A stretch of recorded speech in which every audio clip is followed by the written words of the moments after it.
လောကကြီးမှာဆွတ်လို့ခေါ်တဲ့စိတ်ဖိစီးမှုဟာလူတွေမှာတနေ့မဟုတ်တနေ့တစ်ချိန်မဟုတ်တစ်ချိန်တွေ့ကြုံနေကြစိတ်ဖိစီးမှုကနေကင်းလွတ်ပြီးသာဝရပျော်ရွှင်နေတဲ့ဆိုတဲ့ပုဂ္ဂိုလ်ဟာတာမန်ပုဂ္ဂိုလ်ရဲ့ခြားမှာဆိုရင်မရှိနိုင်ဘူးပေါ့နော်ဘလောက်ပဲစီးပွားရေးတွေအောင်မြင်ဘလောက်ပဲလောကကြီးမှာအစဉ်ပြေနေလူတွေဟာစိတ်ဖြစ်စီးမှုဆိုတာတွေနဲ့တနေ့တစ်ချိန်မှာကြုံတွေ့ကြအဲ့ဒါလို့ကြုံတွေ့လာတဲ့အခါမှာဘယ်နည်းနဲ့လျှော့ချမလဲဆိုတာမြတ်စွာဘုရားဟောကြားဆုံးမထားတာရှိဘဝမှာအကောင်းဆုံးနေနည်းဖြစ်ဖို့အတွက်မြတ်စွာဘုရားကလမ်းညွှန်မှုပြောထားတယ်ပေးထားတယ်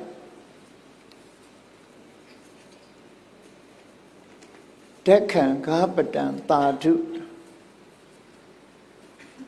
လူလောကမှာနေထိုင်ပြီဆိုရင်ကိုလောကင်စောင့်တောင်းရတဲ့အလုပ်ကိုင်နဲ့ပတ်သက်ပြီးလိမ္မာကျွမ်းကျင်မှုဆိုတာမရှိမဖြစ်လိုအပ်တဲ့အရာဖြစ်တယ်။ဒါဟာဘဝမှာအဆင်ပြေဖို့အတွက်လုပ်ငန်းကျွမ်းကျင်မှုရှိရမယ်။နေ့စဉ်ဘဝမှာကိုလုပ်တဲ့အလုပ်ကိုကျွမ်းကျင်မှုရှိ။တန်ဝိပိစင်စဘောဇနာလုပ်ငန်းကျွမ်းကျင်မှုပေါ်မှာအကြောင်းပြုပြီးတော့ရရှိလာတဲ့ငွေကြေးတနာမိမိနဲ့ပတ်ဝန်းကျင်သို့မဟုတ်မိမိမိသားစုမှာစနစ်တကျခွဲဝေသုံးစွဲမှုဟာလည်းပဲလူဘဝမှာအဆင်ပြေစေတာဖြစ်သောကြောင့်ဒါလည်းလုပ်ကိုလုပ်ရမယ်အလုပ်တစ်ခုလို့ဆိုလို့အဲ့ဒါနှစ်ခုနဲ့ပြီးပြီလားလို့ဆိုတမန်အပြင်ပြောမယ်ဆိုရင်အလုပ်ကိုင်ကောင်းတယ်ရလာတဲ့ပစ္စည်းမိသားစုနဲ့ပျော်ပျော်ရွှင်ရွှင်ခွဲဝေသုံးတယ်ဒါရင်ပြီးရလားလို့ဆိုမပြီးသေးဘူးအရေးကြီးတဲ့အချက်နှစ်ခုရှိသေးတယ်အဲ့ဒီအရေးကြီးတဲ့အချက်နှစ်ခုကဘာလဲလို့ဆိုအဟာတောအထလာပေတုအောင်မြင်ကြီးပွားလာတဲ့အခါမှာလူတွေဟာမော်ကြွားပြီးတော့ဖြစ်လာတယ်မိုးမမြင်လေးမမြင်ဘဝင်မြင့်လာတတ်တယ်အဲ့ဒါဟာကြာဆုံးခြင်းရဲ့အကြောင်းဖြစ်တယ်ပေါ့ဒါကြောင့်မို့အောင်မြင်ကြီးပွားပြီးအစဉ်ပြေးနေတဲ့အခါမှာမောက်မာခြင်းမော်ကြွားခြင်းဆိုတာကိုမရှိခြင်းဟာလဲလူဘဝမှာကောင်းတဲ့အရာတစ်ခုဖြစ်လို့တတိထားအရာတစ်ခုပဲဘောနောက်ဆုံးတစ်ခုကြတော့အထဗျပတ္တိအဗျထောလောကကြီးမှာအဆင်မပြေဘူးတခုခုပျက်စီးဆုံးရှုံးမှုတွေနဲ့ကြုံတယ်စီးပွားရေးအဆင်မပြေဘူးလူမှုရေးအဆင်မပြေဘူးအိမ်တော်ရေးအဆင်မပြေဘူးအဆင်မပြေမှုတွေတခုခုဖြစ်လာပြီကျမ်းမာရေးအဆင်မပြေဘူးတခုဖြစ်လာပြီဆိုရင်လူတွေကဘာဖြစ်လဲဆိုခုနပြောတဲ့ stress ဆိုတာဝင်လာတယ်ဖြတ်ထစိတ်နှလုံးတွေတုန်လှုပ်ခြေမကိုင်မိလက်မကိုင်မိဖြစ်ပြီးတောကတွေဖြစ်လာအဲ့ဒါလို့ပျက်စီးမှုကျုံလာတဲ့အခါမှာတဲ့စိတ်နှလုံးတုန်လှုပ်မှုမရှိအောင်စဉ်းစားဉာဏ်နဲ့စိတ်ဖြစ်စည်းမှုကိုလျှော့ချခြင်းဟာအရေးကြီးတယ်လို့ဒီအချက်၄ချက်ပဲဒီအချက်၄ချက်လုပ်ငန်းကျွမ်းကျင်ရမယ်ရလာတဲ့စီးပွားကိုမိသားစုနဲ့မျှဝေသုံးစွဲထားရမယ်အောင်မြင်ကြီးပွားနေတဲ့အခိုက်မှာဘဝင်မမြင်ရဘူးအဆင်မပြေတဲ့အခါမှာလည်းပဲစိတ်ဓာတ်မကြရဘူးလို့ဆိုဒီအချက်၄ချက်ဟာလူလောကလူတွေအတွက်အဆင်ပြေစေမဲ့အဆုံးအမတစ်ခုပဲဖြစ်တယ်ဒါတွေဟာဒီတိုင်းလှုပ်လို့နဲ့ရလာအရေးကြီးဆုံးအချက်နှစ်ခုကတော့နောက်အချက်နှစ်ခုအင်တန်မှအရေးကြီးမြတ်စွာဘုရားအဆုံးအမမပါပဲနဲ့စိတ်ဖိစီးမှုဆိုတာလျှော့ချနိုင်ဖို့ဆိုအလွန်ခဲရဲနေပေါ့ ဒါကြောင့်မို့မြတ်ဗုဒ္ဓရဲ့အဆုံးအမနဲ့မိမိရဲ့စိတ်ဖြစ်စည်းမှုတွေကိုလျှော့ချနိုင်အောင်ဘာလုပ်ရမလဲဒီအချက်ဟာအခက်ခဲဆုံးအချက်တစ်ခုဖြစ်တယ်ပေါ့လောကလူတွေဟာလည်းတနေ့မဟုတ်တနေ့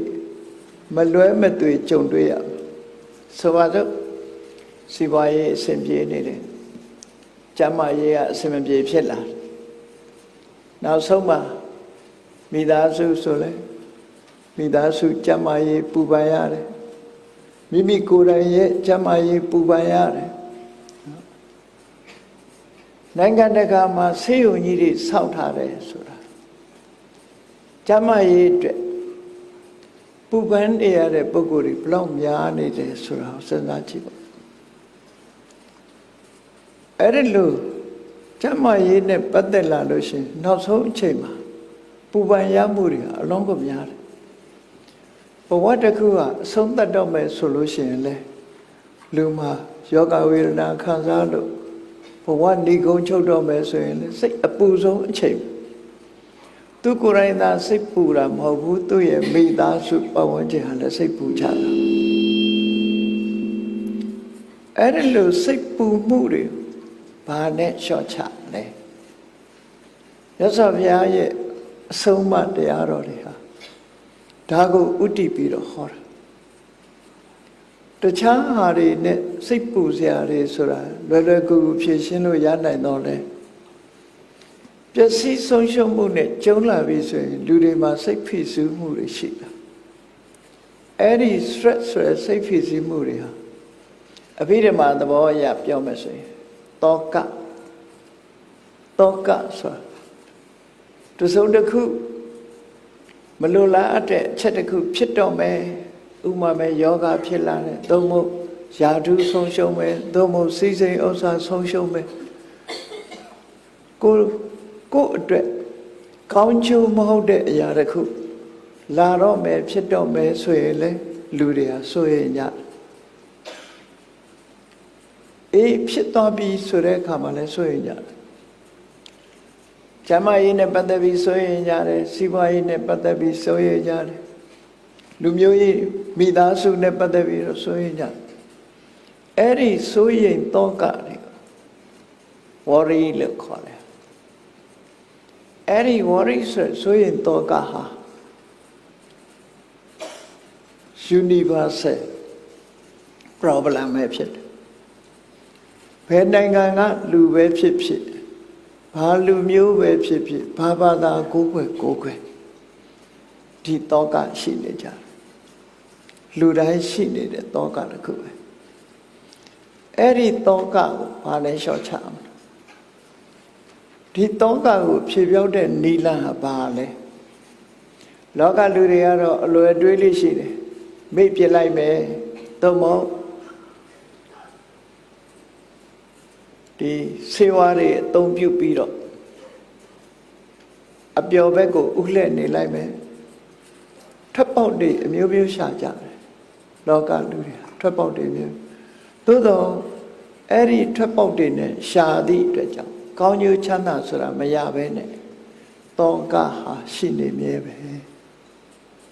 worry ကိုစဉ်းစားကြည့်တချို့ကပြောကြတယ်သာသမီလည်းပူစရာမရှိဘူးသူ့အလုပ်ကိုင်းနဲ့သူဖြစ်နေပြီမိသားစုအတွက်ဘာမှပူစရာမရှိတော့ဘူးစီးပွားဥစ္စာအတွက်လည်းပူစရာမရှိဘူးအလုံးလောက်ရှိတယ်အဲ့ဒါလို့ပြောတဲ့ကြားတဲ့ကပူစရာဆိုတာပေါ်လာပြန်ဘာပူစရာပေါ်လာအသက်ရွယ်ကြီးလားကျမကြီးချို့တဲ့လားပူရပြီလေနောက်ဆုံးပူရတာအပူနဲ့ပဲအဆုံးသတ်ရမယ်အနေအထားမျိုးရှိတယ်လူဘဝစိတ်ထဲမှာပူလောင်မှုဆိုတာလေတစ်ချိန်မဟုတ်တစ်ချိန်တစ်နေ့မဟုတ်တစ်နေ့လူတိုင်းတွေ့ကြုံခံစားရတဲ့အရာသာဖြစ်တယ် worry ဆိုတဲ့တောကအဲ့ဒီတောကဆိုတဲ့တရားကိုဘာနဲ့လျှော့ချမလဲလောကလူတွေကတော့ဤမျိုးမျိုးနဲ့လျှော့ချဖို့ကြိုးစားကြတယ်အောင်မြင်မှုရောရရဲ့လား တာမန်ဖြည့်စည်းလေးတွေနဲ့ဒီတောကထာဝရပြောက်ွယ်သွားအောင်လုပ်ဖို့ဆိုတာမြတ်ဗုဒ္ဓရဲ့အဆုံးအမမှတပါတခြားမှမရှိဘူးเนาะနောက်တစ်ခါဒေါမနတလို့ဆိုတဲ့စိတ်ဖြစ်စည်းမှုတစ်ခုလည်းရှိတယ်လူတွေဟာကိုယ်စိတ်အလိုမကျလို့ရှိရင်တအုံနှွေးနှွေးဖြစ်နေတယ်ခုနကပျက်စီးမှုကြောင့်တောကဖြစ်ရတယ်လို့ပဲစိတ်အလိုမကျခြင်းကြောင့်လည်းဒေါမနတစိတ်မချမ်းမြေ့เสียဆိုတာဖြစ်နေပြန်စိတ်အလိုမကျဘူးအလုံးအစဉ်ပြေးနေတာတောင်မှပဲစိတ်ဆိုတာအလိုမကျဖြစ်နေတတ်တယ်သာသမီအလိုမကျအဲ့ဒီလိုကိုယ်ပတ်ဝန်းကျင်နဲ့အလိုမကျကိုယ်စိတ်တိုင်းကြမဖြစ်ဘူးဆိုတာတွေကြောင့်လူတွေဟာဒေါမနတလို့ခေါ်တယ်စိတ်အလိုမကျမှုစိတ်ခံစားမှုတွေဟာဖြစ်လာတတ်တယ် mental unhappiness လို့ခေါ်တယ်စိတ်ရဲ့မပျော်ရွှင်မှုဝမ်းနည်းမှုဆိုတာဖြစ်လာခုနတောကနဲ့သူကခံစားဖို့ရင်မတူဘူးတောကဆုံးရှုံးနစ်နာမှုအတွက်စိုးရိမ်တာဒါကစိတ်အလိုမကျလို့ဖြစ်ပေါ်လာတာဒီစိတ်ဖြစ်စည်းမှုကလည်းဘယ်နည်းနဲ့ထွက်ပေါက်ရှာကြမလဲဘယ်လိုလျှော့ချမလဲဟောနောက်တစ်ခုကုတ်ဆလောကလူတွေဟာလှုပ်တဲ့လှုပ်ထိုက်တာတွေကြတော့မလှုပ်မိဘူးမလှုပ်တဲ့မလှုပ်ထိုက်တာတွေကြတော့လှုပ်လိုက်တယ်မပြောတဲ့နာပြောလိုက်တယ်ပြောတဲ့နာမပြောလိုက်မိဘူးအဲ့ဒီအတွက်လူတွေဟာစိုးရင်တော့ကရောက်ကြပြန်တယ်ပေါ့ဒါကို remorse လို့ခေါ်ကုတ်ဆာတဲ့နော်အဲ့ဒီကုတ်ဆာဆိုတဲ့စိတ်ကိုဖြစ်စည်းမှုဟာလည်းပဲဒေါသနဲ့တွဲဖက်ပြီးတော့လာတဲ့သဘာဝတရားတစ်ခုပဲအဲ့ဒီကုတ်ဆာဆိုတာလေလူတွေတိုင်းမှာကိုယ်စိတ်ထဲမှာခံစားမှုတွေတစ်ခုရှိလာအဲ့ဒါကိုဘယ်လိုလုပ်လျှော့ချမလဲကိုယ်တဏ္ဍာမဖြစ်အောင်ဘာနဲ့တားဆီးမလဲဒါတွေဘာကြောင့်ဖြစ်နေရသလဲဆိုတာစဉ်းကျင်စဉ်းစားဖို့လိုအပ်တယ်ပေါ့မြတ်စွာဘုရားက mind center teaching လို့ခေါ်တယ်စိတ်ကိုဗဟိုပြုပြီးတော့ဆုံးမဩဝါဒပေးတယ်တခြားဘာသာတွေကြတော့ God center teaching God ဆိုတဲ့တကုရှင်ကိုဗဟိုပြုပြီးတော့ဆုံးမကြမြတ်စွာဘုရားကတော့အဲ့ဒါလိုမဟုတ်ဘူး mind center teaching အသီးသီးမှာကိုယ်တဏ္ဍာမှာရှိနေတဲ့ကိုယ်စိတ်ဓာတ်တွေအဲ့ဒီစိတ်တွေကိုဗဟိုပြုပြီးတော့စိတ်ရဲ့ထွက်ပေါက်တွေကိုရအောင်ရှာဖို့စိတ်ရဲ့ထွက်ပေါက်ဆိုတဲ့မှာအကျဉ်းကျနေတဲ့စိတ်ဖြစ်စည်းမှုတွေဘယ်လိုလုပ်ပြီးထွက်ပေါက်ရှာရမလဲဘာကြောင့်ဒီစိတ်တွေဟာဖြစ်လာရသလဲဆိုတာဒါတွေကိုရှင်းလင်းဟောကြားတော်မူတာမြတ်စွာဘုရားစိတ်မှာညဉ့်ညူးစေတတ်တဲ့သဘာဝတရားတွေရှိသလိုဖြူစင်စေတတ်တဲ့သဘာဝတရားတွေလည်းရှိတယ်လောကလူသားတွေဟာပမာတွေလည်းပြောတယ်လေစိတ်ညစ်တယ်စိတ်ညစ်တယ်စိတ်ညစ်တယ်ဆိုစိတ်ညစ်လို့ရှိရင်တရားတွေဟာအကုန်လုံးညှဉ်းနှွမ်းသွားတာပဲစိတ်ဟာအဓိကကြတာစိတ်ဖြူစင်တယ်ဆိုလို့ရှိရင်လည်းတရားတွေဖြူစင်မှုရကြတယ်အဲ့တော့စိတ်ညစ်တယ်လို့ပြောကြတယ်စိတ်ရဲ့အညစ်အကြေးတွေဆိုတာဘာတွေလဲ mental impurity လို့ခေါ်တယ်စိတ်ရဲ့အညစ်အကြေးတွေလူတွေဝတ်တဲ့အဝတ်မှာခြေညှော်ဆွဲကပ်နေလို့ရှိရင်အဲ့ဒီအညစ်အကြေးတွေကိုဘယ်လိုဖြေရှင်းရတယ်ဆိုတာလူတွေသိကြတယ်စိတ်မှာဆွဲကပ်နေတဲ့အညစ်အကြေးတွေကိုဘယ်လိုဖြေရှင်းရမယ်ဘယ်လိုလျှော့ဖို့ရမယ်ဆိုတာကြတော့မြတ်စွာဘုရားဟောကြားဆုံးမတဲ့တရားတွေမှာနိလန်းပြပါတာလောကလူသားတွေက physical body မှာညှဉ်းနှွမ်းနေတာမိမိတို့ဝတ်ဆင်တဲ့အဝတ်အစားတွေညှဉ်းနှွမ်းနေတာတတိထားကြတယ်အဲ့ဒီညှဉ်းနှွမ်းမှုတွေကိုပျောက်အောင်ရှော့ဖို့တဲ့နီလန်းတွေကိုသိထားလို့အဲ့ဒီနီလန်းတွေနဲ့တန်ရှင်းစင်ကြယ်အောင်လုပ်ကြတယ်သို့တော့ကိုယ့်ရဲ့စိတ်ထဲမှာဖြစ်ပေါ်နေတဲ့ mental defilement mental impurity စိတ်ရဲ့အညစ်အကြေးတွေဆိုတာကြတော့ညစ်ကြေးတယ်လွတ်တောင်မသိဘူးလျှော်ဖို့ဆိုတာဝေးတာနော်စိတ်ထဲမှာဖြစ်နေတဲ့ငါစိတ်ထဲမှာလက်ခံပြီးတော့မထားသင့်ဘူးစိတ်ရဲ့အညစ်အကြေးတွေပဲလို့တောင်မှမသိလောက်အောင်ဖြစ်ပေါ်ပြီးတော့နေအဲ့ဒီအညစ်အကြေးတွေဆိုတာဘာတွေလဲလို့ဆိုရင်ပူလောင်စေတတ်တဲ့အညစ်အကြေးတွေကခုနပြောတဲ့တောကဆိုတာလဲအညစ်အကြေးတစ်ခုပဲဒေါမနတာဆိုတဲ့ mental unhappiness ဆိုတာလဲအညစ်အကြေးတစ်ခုပဲကုက္ကုဆာဆိုတဲ့ remorse ကလည်းအညစ်အကြေးတစ်ခုပဲဒါကစိတ်ဓာတ်ကြပြီးတော့ stress နဲ့ပတ်သက်တာ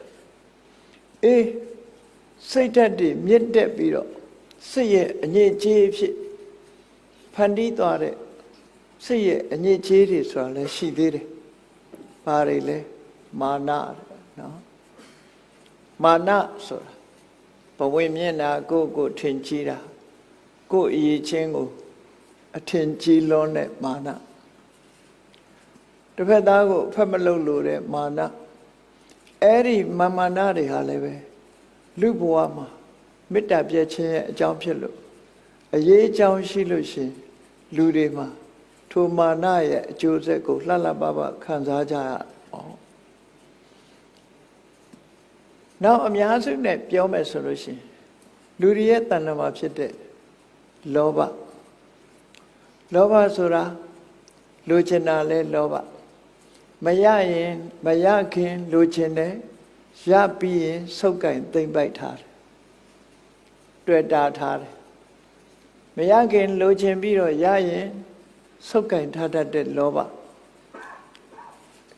တချို့ကတော့ဆင်ញေပေးကြလိမ့်မယ်လူဆိုတာလောဘရှိမှအောင်မြင်တယ်လို့ဒီလိုထင်ကြတယ်နော်လောဘမရှိရင်စီးပွားရေးတောင်မဖြစ်ဘူးလို့အောင်းမေ့ကောင်အောင်းမေ့လိမ့်သို့တော့လူတွေဟာစီးပွားရေးအောင်မြင်ကြီးပွားနေတာကိုတလွဲကိုသွားချီးမွမ်းလောဘကြောင့်ကြီးပွားတာမဟုတ်ဘူးလောဘကလိုချင်တာပဲရှိတယ်ကြီးပွားတာကဘု து ကြောင့်တော့ဆိုရင်လုံလဝိရိယနဲ့အသိဉာဏ်ကြောင့်ကြီးပွားတာအဲ့လောဘကြောင့်ကြီးပွားတယ်လို့ပြောမယ်ဆိုလို့ရှိရင်သွားပြီးစီးပွားရေးပညာတွေသင်စရာမလိုဘူးလေလောဘရှိနေတာပဲနော်လောဘကြောင့်ကြီးပွားတာမဟုတ်ဘူးကြီးပွားတာဟာဝိရိယနဲ့အသိပညာကြောင့်ကြီးပွားတာဘယ်လိုလုပ်ရတယ်ဘယ်လိုကြံရတယ်ဝိចេတနာဘယ်လိုကြီးပွားအောင်လုပ်ရမယ်ရှာရမယ်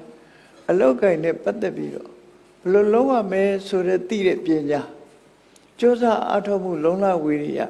ဒါတွေကြောင့်ကြီးပွားတာကိုလူတွေကလောဘကြောင့်ကြီးပွားတယ်လို့ထင်နေတာလောဘကြောင့်ကြီးပွားတာတခုမှမရှိဘူးလောဘကြောင့်ဖြစ်တာဘာတော့တခိုးဖြစ်ဖို့ပဲရှိတယ်နော်လောဘတက်တက်ဆိုရင်တခိုးပဲဖြစ်မှာလေသူများပစ္စည်းယူခြင်းနဲ့ကပိုင်းနိုင်တို့ဘာတို့အဲ့ဒါမျိုးပဲဖြစ်မှာလုံလဝိရိယနဲ့အသိပညာကြောင့်သာကြီးပွားတာဖြစ်တယ်လောဘကြောင့်ကြီးပွားတာမဟုတ်ဘူးအေးထို့တူပဲမာနကြောင့်ကြီးပွားတယ်လို့တချို့ထင်လိမ့်မယ်မာနဆိုတာရှိတဲ့မာနမရှိတဲ့မာနနှစ်ခုတော့ရှိတဲ့မာနဆိုတာသူတစ်ပါးကိုစော်ကားတဲ့မာနမဟုတ်ဘူးသူများတွေတောင်ဖြစ်အောင်လုပ်နိုင်သေးတာပဲငါလည်းဖြစ်အောင်လုပ်မယ်ဆိုတဲ့မာနမျိုးယာထာဝမာနလို့ခေါ်တယ်အဲ့ဒီမာနမျိုးကြတော့ရှိလိုက်တဲ့မာနမျိုးလို့ပြောတယ်ကြီးပွားတိုးတက်မှုကိုဥတည်ပေးထားတယ်ဒါဖြင့်လူတွေမှာလောဘကြောင့်ဘာတွေဖြစ်တယ်လောဘကြောင့်ဘာတွေဖြစ်တော့ဆိုလောဘသည်ဘသူကိုမွေးဖွားပေးနေတုံးဆိုတောကကိုမွေးဖွားပေးတယ်လောဘရှိလို့တောကဖြစ်တယ်လောဘဆိုတာမရသေးရင်လိုချင်တယ်ရပြီးရင်ဆုပ်ကင်ထားတယ်တွေ့တာတယ်ခင်မင်းတယ် ဒါလောဘရဲ့သဘောတွေအဲ့တော့တွေ့တာမှုဆိုတဲ့ attachment အဲ့ဒီ attachment ဆိုတဲ့လောဘဟာစွန့်ရင်စိတ်ကိုဖြစ်ပွားစေတယ်နော်စွန့်ရင်စိတ်ကိုဖြစ်ပွားဒါကြောင့်မို့မြတ်စွာဘုရားဟောတာတဏှာယဇာယတိတောကောတဏှာကြောင့်တောကဖြစ်တယ်ကာမတောဇာယတိတောကောလူချင်မှုကြောင့်တောကတွေဖြစ်တယ်တောကဖြစ်တယ်ဆိုတာလောဘကြောင့်ဖြစ်တာဒါကြောင့်မို့ဘယ်နေရာမှာတွေ့တာမှုရှိတဲ့နေရာမှာတောကဖြစ်တယ်တွေ့တာမှုကိုစွန့်လွတ်လိုက်လို့ရှိရင်တောကလွတ်သွားအဲ့တော့တွေ့တာမှုကိုမလျှော့ချဘဲနဲ့တောကကိုလျှော့ချမယ်ဆိုတာမဖြစ်နိုင်တဲ့အရာတစ်ခုမိကိုမလျှော့ချဘဲနဲ့ပူတာကိုလျှော့ချလို့မရဘူးနော်မိကိုလျှော့မှပူတာကိုလျှော့လို့ရဘာကြောင့်လဲမိကြောင့်ပူနေတာကိုအဲ့ဒါလိုပဲလူတွေရဲ့စိတ်သောကဘယ်သူကနေမွေးဖွားပေးနေတာတော့ဆိုဟောဒီတွေ့တာမှုတဏှာဒါကြောင့်မို့လို့ပြောမယ်ဆိုရင် where there is attachment there is worry ဆိုတာအဲ့ဒါနော်တွေ့တာမှုရှိတဲ့နေရာသောကဖြစ်တယ်ဟုတ်မဟုတ်ကိုယ့်အကိုစဉ်းစားကြည့်လူလောကမှာကြည့်တယောက်နဲ့တယောက်မသိသေးဘူးသိလာလို့တူနဲ့တူခင်မင်းလာတယ်ဘဝခရီးလွတ်တွဲချပြီမသိခင်တုန်းကသူ့အတွက်ပူသလားလုံးဝမပူဘူးသိလာပြီလက်တွဲပြီဆိုရင်ပူပြီလေနော်ဒါကလူနဲ့ပတ်သက်တာပစ္စည်းနဲ့ပတ်သက်တာရောကိုမပိုင်တဲ့ပစ္စည်းအတွက်ဘယ်သူမှမပူအေးအဲ့ဒီပစ္စည်းလေးကိုပစ္စည်းဖြစ်လာပြီဆိုတာနဲ့တပြိုင်တည်းပူတော့တာပူတယ်တမိုးရှိတဲ့ပစ္စည်းတွေလောကမှာအများကြီးရှိတယ်သို့တော့ကိုယ်ဟာမဟုတ်ရင်မပူကြဘူးလူတွေအေးအကြောင်းညင်ညွတ်လို့ကိုယ်လက်ထဲရောက်လာပြီဆိုရင်အဲ့ဒါလေးအတွက်ပူပြီလေလူတွေကပူတော့ဘာလို့တော်ရိခမလုံးမချုံနေဖြစ်လာမလုံးမချုံနေဖြစ်လာဒီပစ္စည်းအတွက်စိတ်မချတာတွေဖြစ်လာအဲ့ဒါလောဘကတောကကိုမွေးဖွားပေးတယ်ဆိုတာအလွန်ထင်ရှားတယ်ဆွတ်လွတ်လိုက်ပြီဆိုရင်မပူတော့ဘူးလေတိုက်ခန်းတစ်ခုပိုင်ထားတယ်အဲ့ပိုင်ထားတဲ့တိုက်ခန်းတစ်ခုစိတ်ပူလောင်မှုရှိတယ်ကားတစ်စီးဝယ်ထားတယ်အဲ့ဒီကားတစ်စုံတစ်ခုဖြစ်မှစိတ်ပူမှုရှိတယ်အေးကိုစိတ်ပူတဲ့အရာတစ်ခုသူများလက်ထဲရောင်းလိုက်ပြီရောင်းလိုက်လို့ငွေချေပြီးတာနဲ့တပြိုင်နက်အဲ့ဒါတွေအကုန်ပြောက်တောကပဲရောက်တော့ငွေတို့ကြီးနောက်လိုက်သွားနော်ပူလောင်မှုတွေပြောင်းသွားတယ်မြတ်စွာဘုရားတရားတော်ဟာတဏှိဋ္ဌိကိုကိုယ်တိုင်တွေ့လို့ရတယ်ကိုယ်တိုင်သိနိုင်အဲ့တော့ကိုယ့်အကိုစဉ်းစားတောကဘယ်လာနေတာလဲဆိုတာစဉ်းစားအေးဘဝကျင်မောဖြစ်လက်တွဲနေကြတော့ကတူလက်တွဲနေတဲ့အချိန်မှာတခုခုဖြစ်မှာပူလောင်ကြတယ်စိတ်အခမ်းမသိလို့ divorce လုပ်ပြီးရင်သိမပူပြန်ဘူးဒီလိုလေအဲ့တော့ပူလောင်မှုတို့အပူပန်မရှိမှုတို့ဆိုတာဘာကြောင့်ဖြစ်နေတာလဲလို့စဉ်းစားကြည့်လိုက်လို့ရှိရင်နော်ကိုယ့်အကိုပေါ့ဒါကြောင့်ဖြစ်နေတာကိုလို့လောဘကြောင့်ဖြစ်နေတာအားလုံးဒါကြောင့်မို့လို့လူတွေကတလွဲကိုထင်ပြီးတော့လောဘရှိလို့ကြီးပွားတယ်လို့ထင်နေကြတယ်မဟုတ်ဘူးအတိညာရှိလို့လုံလဝိရိယရှိလို့ကြီးပွားတာလောဘကတောကကိုပဲမွေးဖွားပေးတယ်ကြီးပွားတွတ်တက်မှုအတွက်သူဘာမှမဆောင်ရွက်ဘူးလို့ဒီလိုမှတ်သားထို့တူပဲစိတ်ရဲ့အငြိအကျေးတွေတည်းပဲဘာတွေရှိတော့ဒေါသ hatred မုန်းတီးတယ်အလိုမကျဖြစ်တယ်အဲ့ဒီမုန်းတီးမှုစိတ်အလိုမကျဖြစ်မှုဟာလည်းပဲဒေါသဖြစ်တဲ့အချိန်မှာခံစားကြည့်လိုက်ငြိမ်းချမ်းမှုဆိုတာလုံးဝမရှိဘူးနော်ဒေါသဖြစ်လာလို့ရှိရင်စာပေကျမ်းကမှာဗာနဲ့ဥပမာပေးထားတော့ဆိုမွေဟောက်တကောင်ဟာ ဒုက္ခလေးနဲ့ထိလိုက်ရှုကနေဆိုပြီးတော့ဖြစ်လာတယ်လို့ပဲဒေါသဟာလေချက်ချင်းထိလိုက်တာနဲ့တပြိုင်တည်းသူကရှုကနေဖြစ်လာသူ့ကိုဗာနဲ့ဥပမာပေးတော့နောက်တစ်ခုဒါဝက်ခိတော်မီလောင်သွားတဲ့နေရာကိုကြည့်လိုက်လို့ရှိရင်အယုတ်ဆိုးအကြည့်တန်မဲကြံရက်တယ်မီလောင်နေဆိုတဲ့နေရာအယုတ်ဆိုးအကြည့်တန်မီလောင်တဲ့နေရာမဲပြီးတော့ကြံရက်တယ်လို့ထို့တူပဲဒေါသဖြစ်သွားတဲ့ပုဂ္ဂိုလ်တယောက်ရဲ့မျက်နှာဟာအင်တမကြောက်စရာကောင်းတဲ့မျက်နှာ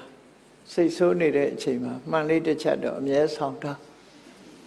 ဒေါသဖြစ်ပြီဆိုတာနဲ့မှန်ကောက်ကြည့်နော်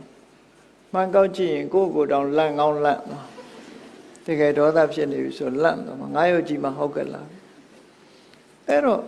ဒေါသဟာအယုတ်ဆိုးကြည့်တန်တောမီဟာလောင်လိုက်ရင်အယုတ်ဆိုးကြည့်တန်သွားသလိုဒေါသဟာလည်းအယုတ်ဆိုးကြည့်တန်မှုဖြစ်စေဒါတွေမကဘူးဒေါသဖြစ်နေလို့ရှိရင်မပြောသင့်တဲ့စကားတွေပြောမယ်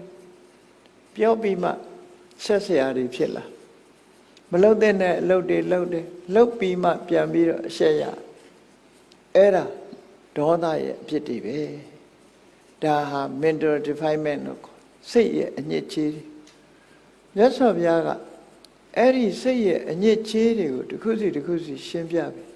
ဟောဒီအညစ်အကြေးတွေစိတ်ဖိစီးမှုတွေဒါတွေဟာစိတ်လိုမကျမှုတွေစိတ်ဖိစီးမှုတွေဖြစ်လို့ဒါတွေကိုလျှော့ချနိုင်ရမယ်ဘယ်နည်းနဲ့လျှော့ချမလဲဒါတွေကိုဟောတာနော်နောက်တစ်ခုအဖြစ်များတာပြောရမယ်ဆိုလို့ရှိရင်မောဟဆိုတာတော့မာနဲ့တူတော့ဆိုသူကနည်းနည်းလေးရင်လေးယူနေတဲ့လူလိုပဲသိပြီးတော့မသိတာဘူးမောဟရဲ့အဓိပ္ပာယ်ကဘာလို့ဆိုရင်အယူမှမသိတာတဲ့အယူလိုပဲသူကြည့်လိုက်ရင်သဘောကောင်းပြုံးတယ်တယောက်တည်းရည်နေမောဟကဘာလဲဆိုရင်လှုပ်တဲ့နာနဲ့မလှုပ်တဲ့နာကိုမသိဘူးမသိသည့်အတွက်ကြောင့်မလှုပ်တဲ့နာကိုလှုပ်တဲ့တယ်လို့ထင်တယ်လှုပ်တဲ့နာကြတော့မလှုပ်တဲ့ဘူးထင်တယ်ပြောလိုက်ရင်လည်းမှားမှားရွေ့ရွေ့လှုပ်လိုက်ရင်လည်းလွဲတချော်အဲ့ဒါမောဟရဲ့တတိပဲအဲ့ဒါလို့ပြောလိုက်ရင်လည်းတလွဲတချော်လှုပ်လိုက်ရင်လည်းတလွဲတချော်ဖြစ်လာပြီဆိုရင်ဖြစ်ပေါ်လာတဲ့အကျိုးဆက်ကအကောင်းမထွက်ဘူးအဲ့ဒါမောဟရဲ့ဖြစ်ပဲဘာလှုပ်လိုက်လွဲသွားတယ်နော်ကောင်းမဲ့ထင်ပြီးလှုပ်မကောင်းတာဖြစ်တယ်မကောင်းမှုထင်လို့မလှုပ်ဖဲနေအကောင်းဖြစ်ခြင်းဖြစ်တယ်မောဟကရင်လေးနဲ့ယူနေတဲ့အယူလိုပဲသူက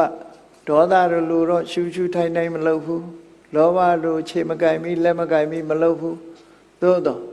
သူလှုပ်လိုက်ရလို့ရှိရင်ရှုပ်ထွေးနဲ့ဘယ်တော့မှမသိတတ်ဘူးအကျိုးကောင်းကျိုးချမ်းသာဘယ်တော့မှမရဘူးအဲ့ဒီမောဟဟာလေအမှန်တရားကိုမမြင်အောင်ဖုံးကွယ်ထတတ်သောကြောင့်သူဟာလည်းပဲ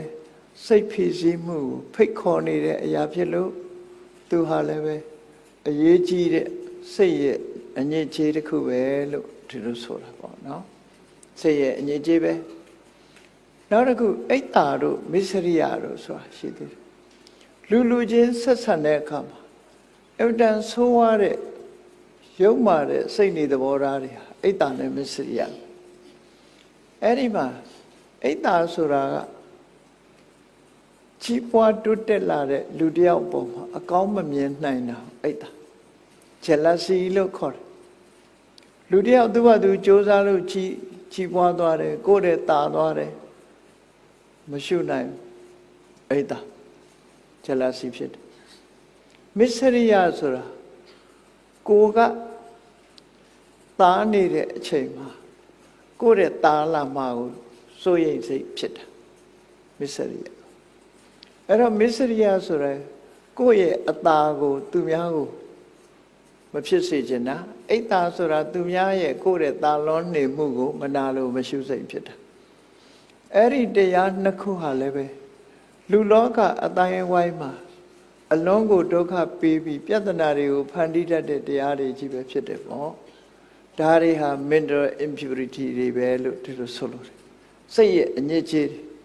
အဲ့ဒီစိတ်ရဲ့အငြိကြီးတွေမှာ stress လို့ခေါ်ရတဲ့စိတ်ဖြစ်စည်းမှုတွေတောကတို့ဒေါမနတာတို့ကိုကိုစာတို့အိတ်တာတို့မစ္စရိယတို့စိတ်ဖြစ်စည်းမှုတွေပဲအဲ့ဒီစိတ်ဖြစ်စည်းမှုတွေမကောင်းတဲ့ bad emotion တွေပေါ့နော်စိတ်ရဲ့ emotion တွေအဲ့ဒါတွေကိုမြတ်စွာဘုရားကလျှော့ချရမယ်ဒါမှမဟုတ် Buddhist way of stress reduction ဘာနဲ့လျှော့ချမလဲမြတ်စွာဘုရားကတော့မဟာတတိပဋ္ဌာန်တုတ်မှာဟောထားတယ်တောကပရိဒေဝနံသမတိကမယတောကဆိုတာရဲ့ပရိဒေဝဆိုတာ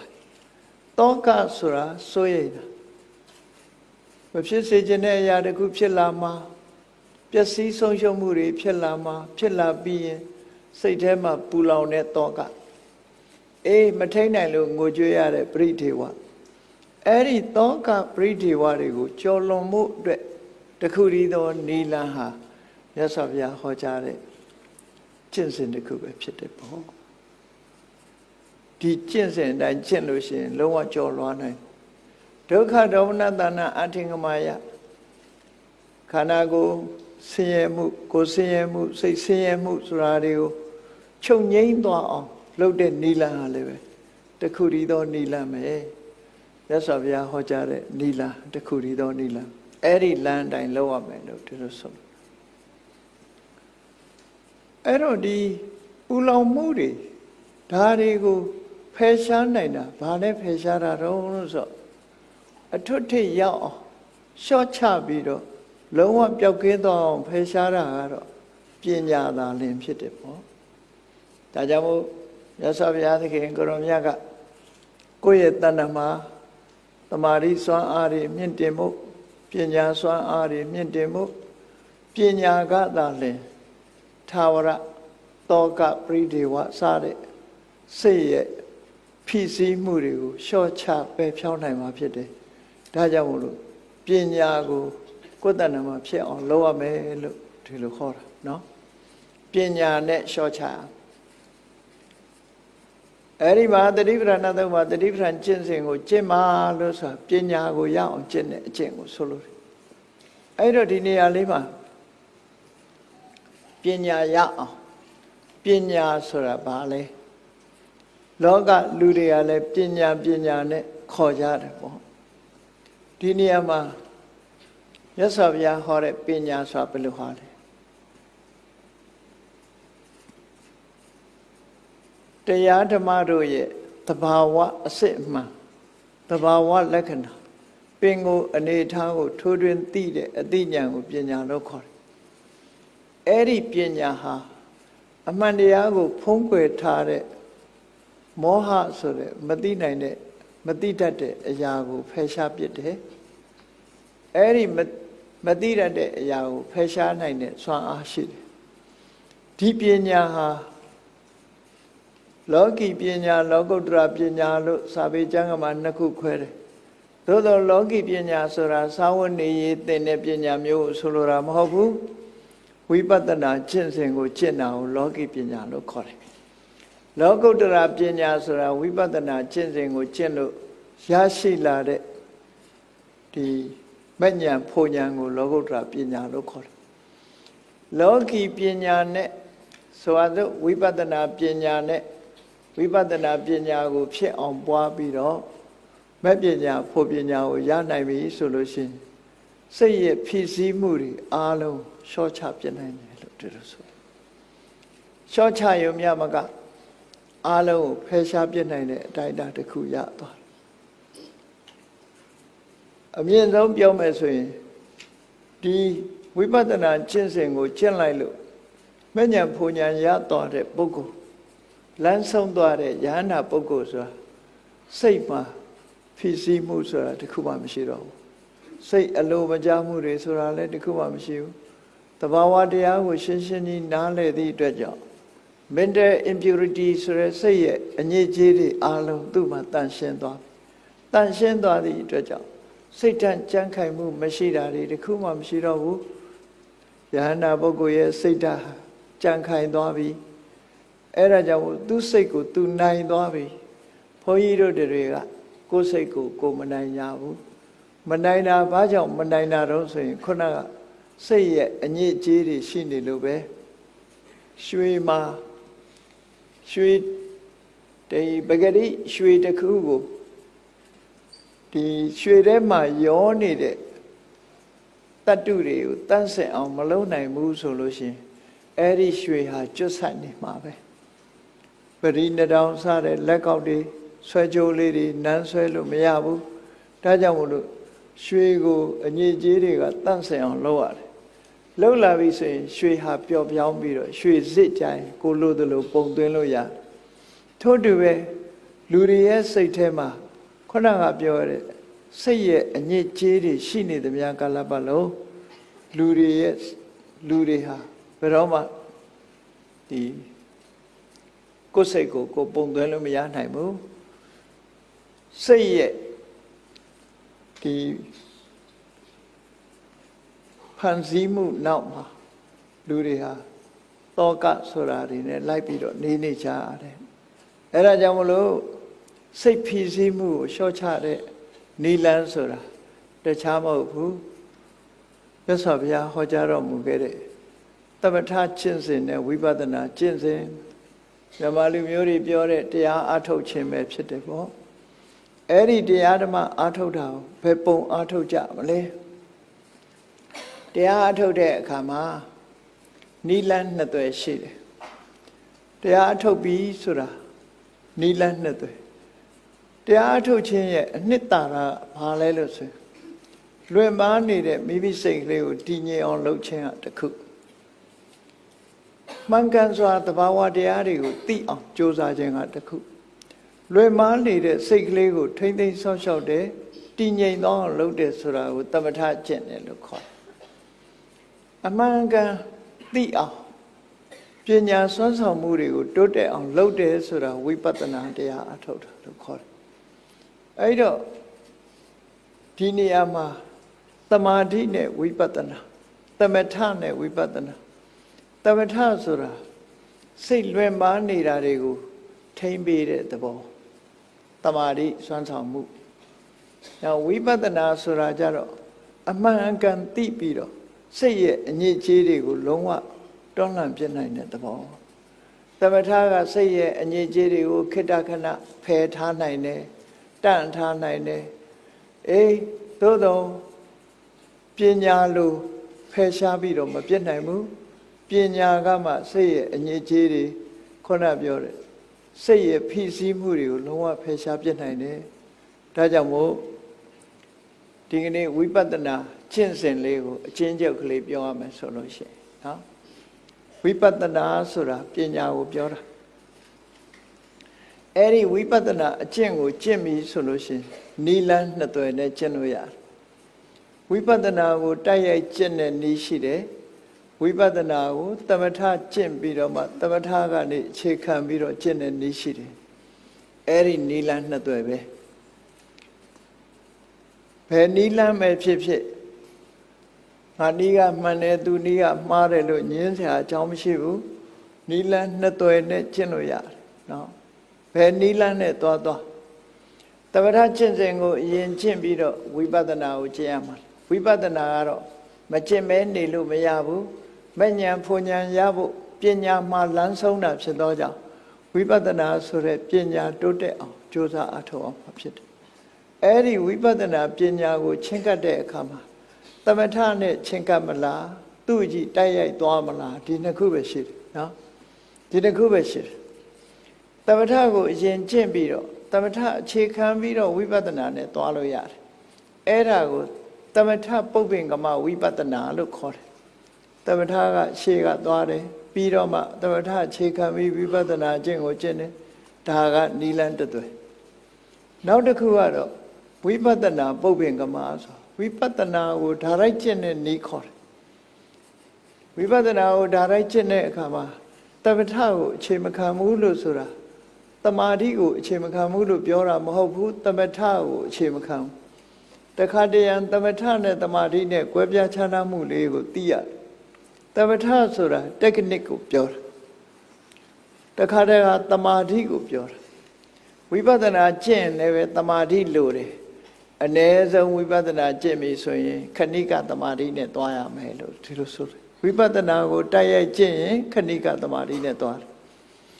သမထကျင့်ပြီးမှဝိပဿနာကျင့်တယ်ဆိုတာသမထကိုဥပ္ပစာရတမာတိဆိုတဲ့အဆင့်ဇာတော့မရောက်ဘူးသို့တော့ဇာနာကတ်သွားတယ်ဇာနာကတ်သွားတဲ့တမာတိကိုဥပ္ပစာရတမာတိလို့ခေါ်တယ်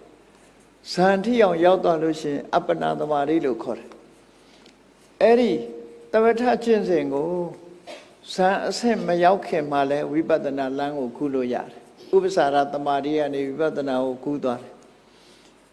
သို့မဟုတ်ဥပ္ပစာရကိုကြော်ပြီးတော့အပ္ပနာတမာတိရောက်သွားပြီဇန်ရတယ်ဇန်ရပြီးတဲ့အခါကျတော့မှသမထကိုသွားဒီနိလန်းနှစ်သွဲပေါ့ဥပ္ပစာရတမာတိနဲ့ဝိပဿနာကူးတယ်အပ္ပနာတမာတိနဲ့ဝိပဿနာကူးတယ်အဲ့ဒါသမထပုပ္ပင်ကမဝိပဿနာလို့ခေါ်တယ်သမထရှိသွားရှိပြီးတော့သမထကိုအခြေခံပြီးတော့ဝိပဿနာအထုတ်တယ်ဥပမာမဲ့ထွက်လေဝင်လေမှတ်ပြီးတော့စိတ်တွေတည်ငြိမ်အောင်လုပ်တယ်ဇာနာကတ်သွားသည်ထီအောင်ကြိုးစားတယ်စိတ်တွေဟာတည်ငြိမ်သွားတယ်တမာတိတွေကောင်းလာတယ်အဲ့ဒီတမာတိကနေပြီးအခြေခံပြီးတော့ဝိပဿနာကိုကျင့်တယ်သို့မဟုတ်အာနာပါနကျင့်ရင်ကနေပြီးတော့ဇံရသွားတယ်ဇံရသွားတဲ့အခါမှာအဲ့ဒီဇံကိုအခြေခံပြီးတော့ဝိပဿနာကိုသွားတယ်တဲ့ဒါကသမထကိုအရင်ကျင့်ပြီးတော့ဝိပဿနာသွားတဲ့နည်းဝိပဿနာကိုတိုက်ရိုက်သွားပြီဆိုတဲ့အခါကျတော့ဝိပဿနာရဲ့အာယုံကဘာလဲလို့ဆိုရင်ခန္ဓာ၅ပါးယုံ nant တရားပဲကိုယ်တဏ္ဍာမှာရှိတဲ့ယုံ nant အဲ့ကိုယ်တဏ္ဍာမှာရှိနေတဲ့ယုံ nant တွေကဖြစ်စေယုံ nant တွေကိုကြည့်ပြီးတော့ထိုယုံ nant တွေအပေါ်မှာမမြဲတဲ့သဘောဆင်းရဲတဲ့သဘောယုံ nant တွေရဲ့သဘာဝလက္ခဏာကိုအရင်သိအောင်ကြိုးစားတယ်ရုပ်ရဲ့သဘာဝလက္ခဏာကိုယင်သိအောင်ကြိုးစားမယ်နာမ်ရဲ့သဘာဝလက္ခဏာကိုယင်သိအောင်ကြိုးစားလူရဲ့တဏ္ဍာမှာကိုယ်တကုံလုံးကိုရှာကြည့်ယုံနဲ့နာမ်ကလွဲရင်တခြားမရှိဘူး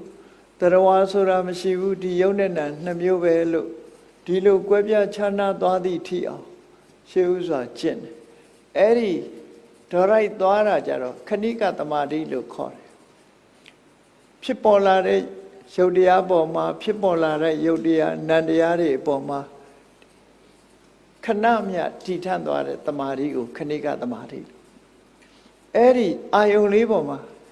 အခိုက်တန့်လေးတွေဖြစ်ခိုက်ကလေးမှသိလိုက်တယ်ပြတ်သွားတဲ့အခိုက်ကလေးမှသိလိုက်တယ်အဲ့ဒီလိုဖြစ်ခိုက်ချုပ်ခိုက်ကလေးတွေကိုသိနေတဲ့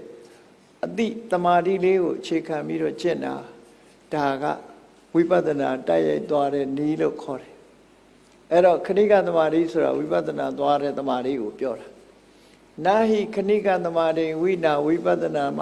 နာမတံမွေတိ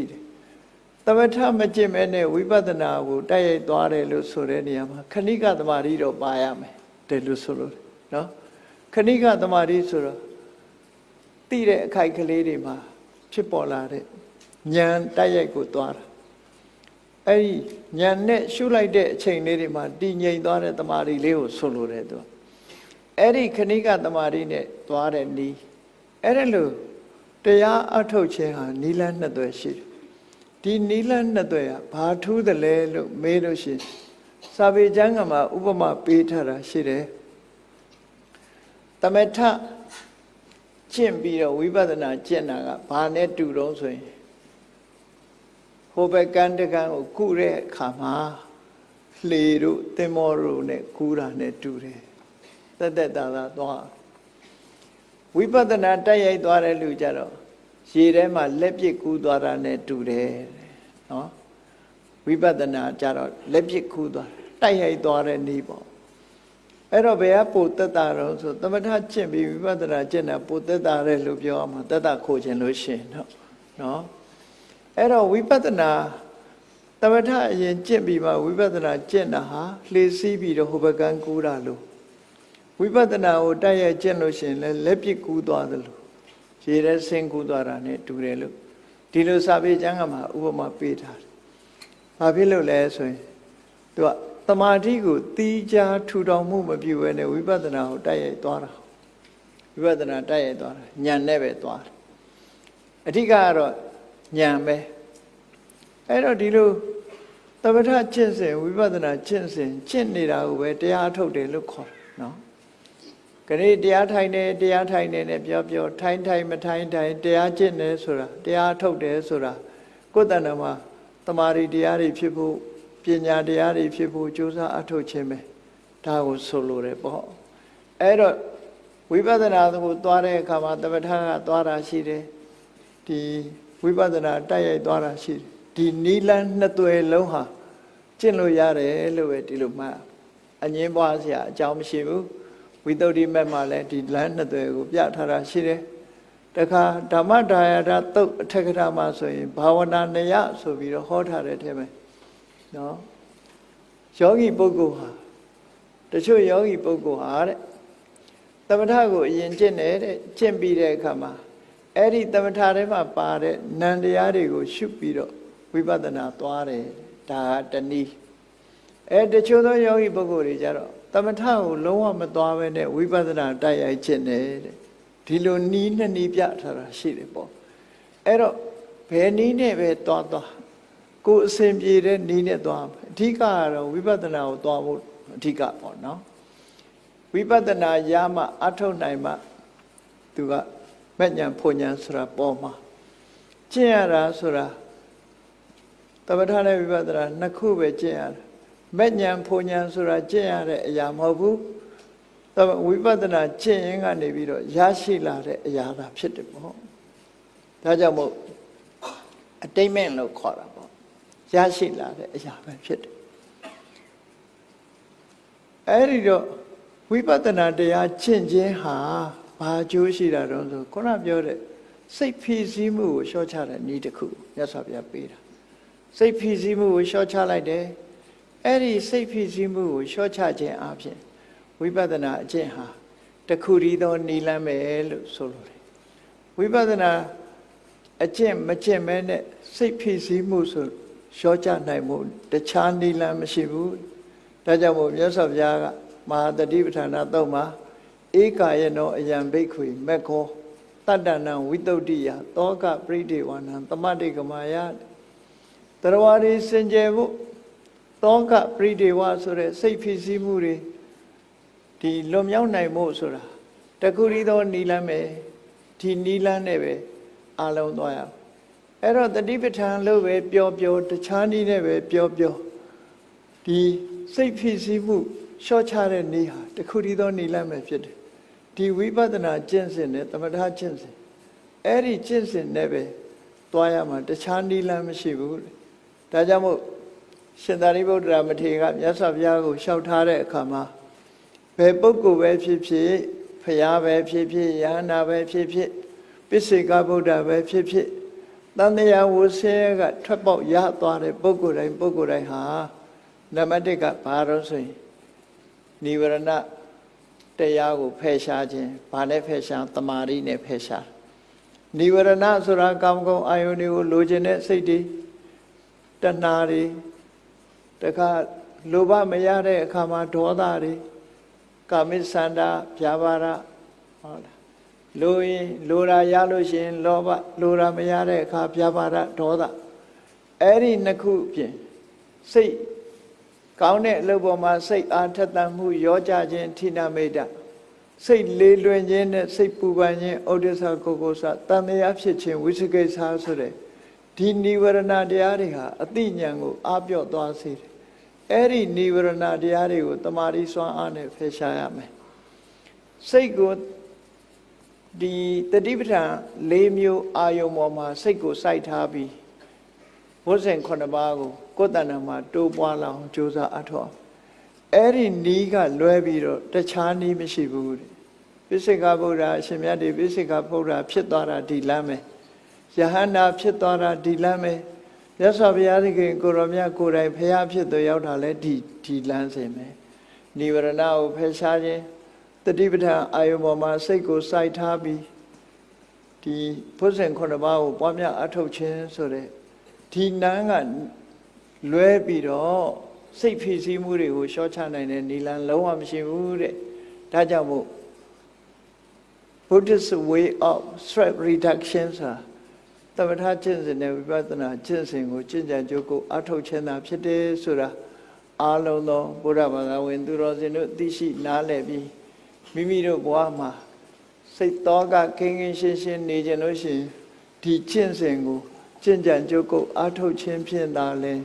မိမိတို့ရဲ့စိတ်နှလုံးအေးချမ်းမှုကိုရရှိနိုင်တယ်ဆိုတာကိုယ်စီသဘောကျပြီး